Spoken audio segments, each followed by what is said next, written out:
16 বছর ধরে নাট্য প্রযোজনার ধারাকে অব্যাহত রেখে সামাজিক, ধর্মীয়, শিশু কিশোর উপযোগী নাট্য মঞ্চস্থ করে চলেছে।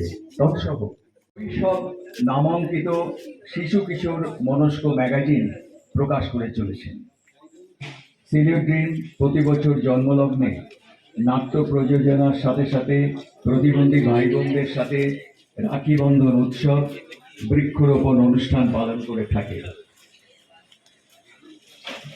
আজ প্লাস্টিক বর্জন সপক্ষে পদযাত্রা ও পথনাটিকা, তাতেও সিলিউ ড্রিম।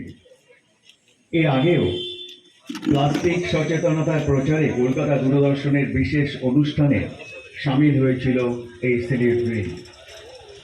তবে শ্রীরামপুর পৌরসভার পক্ষ থেকে আজকে এই প্রভাতী অনুষ্ঠান করতে পেরে সিলিউ ড্রিমের নাট্য সংস্থার কর্মীরা খুবই গর্বিত ও আনন্দিত।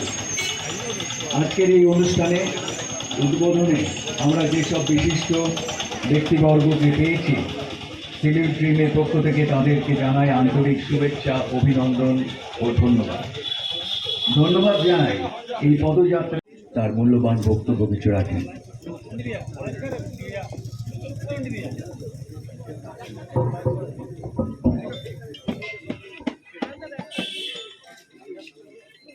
আজকের এই সুপ্রভাত,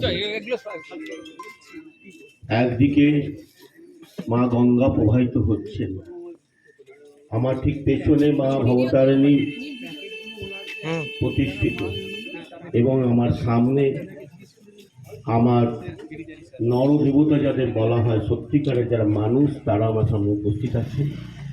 আমার সঙ্গে উপস্থিত হয়েছেন শ্রীরামপুর পৌরসভার চেয়ারম্যান কাউন্সিলের সদস্য, যার উপর কনজারভেন্সি ডিপার্টমেন্ট শহর পরিষ্কার করার দায়িত্ব, অত্যন্ত দায়িত্বের সঙ্গে, এবং প্লাস্টিককে নির্মূল করার জন্য যাকে দায়িত্ব দেওয়া হয়েছে, সেই পিন্টু নাগ মহাশয়।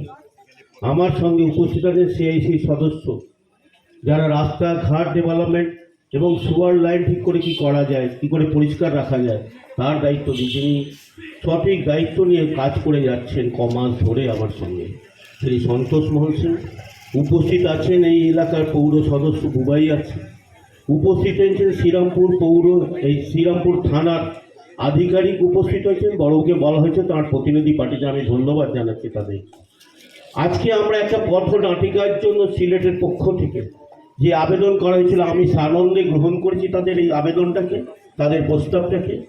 আমি মনে করি আমরা শ্রীরামপুর শহরে, যেটা সারা পশ্চিমবাংলা একটা আওয়াজ উঠেছে, আমরা পশ্চিমবাংলাকে প্লাস্টিক মুক্ত করব, আমরা সারা পশ্চিমবাংলাকে থার্মোকল মুক্ত করব, আমরা পশ্চিম বাংলাটাকে সুন্দরভাবে সাজাবো, পরিষ্কার পরিচ্ছন্ন পরিবেশ বন্ধু হিসাবে তৈরি করব। আমাদের পরিবেশগতভাবে আমাদের আরও উন্নত হতে হবে, আমাদের সচেতনতা বাড়াতে হবে।